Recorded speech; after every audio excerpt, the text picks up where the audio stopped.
What's up guys, Mike here, and today I'm going to teach you how to tuck no-hander. Okay, first thing with this trick, you're going to want to find a nice jump or a fly out on a ramp, something like that for yourself to practice it on. The easiest things are going to be a fly out, just so you're going out of quarter pipe and landing on the top, because that way when you're doing the tuck and coming out of it, you don't have to worry about bringing it back down too much, because you can land back wheel heavy and roll away clean. Also, you don't just have to worry about landing on the landing. Now that you have a nice jump, you're going to want to get really comfortable jumping on it, doing straight airs. Obviously you shouldn't be taking your feet off or anything like that. You should feel very comfortable in the air. After you're feeling comfortable on the jump, you're obviously going to want to start doing like one-handers, things like that.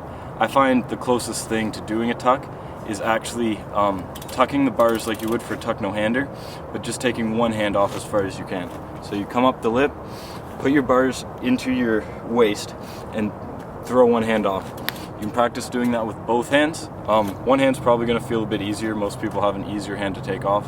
Mine's my left hand. It really depends, but you're going to want to get good at bringing them both off, because sometimes for the tuck no-hander even, some people will say bring their hand off this much and the other hand off this much, and that just looks stupid. So now that you've got that, you're going to want to go into the tuck, okay?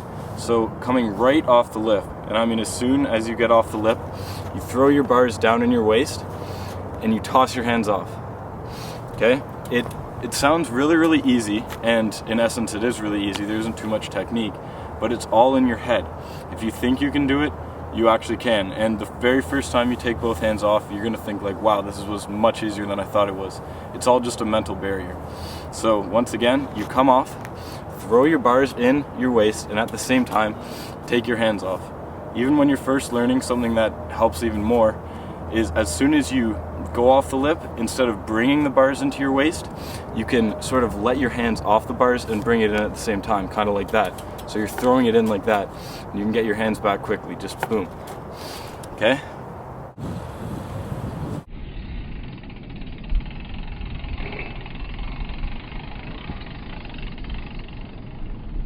Now, some good tips for this is, obviously the straighter in the air you get your bike, like more vertical, the easier it is to keep your bars like steady and into yourself.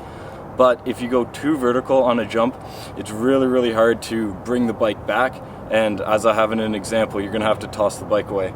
And on big jumps, that can be pretty dangerous. Another tip is leaning over the bars. The more you lean over the bars, the steadier it'll keep your bars between your waist and your legs.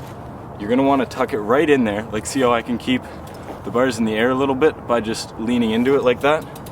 When you're doing that in the air, it'll keep your bars from wobbling around like this, which can really mess you up. And then you put your hands right back on the bars together. I know my no-handers may not be the cleanest things in the world, but this is legitimately my first full day of riding dirt in about 2 years. So hopefully I'll get more how-tos coming, because we got this jump built up again. Thanks for watching. Don't forget to like and subscribe for more. Thanks.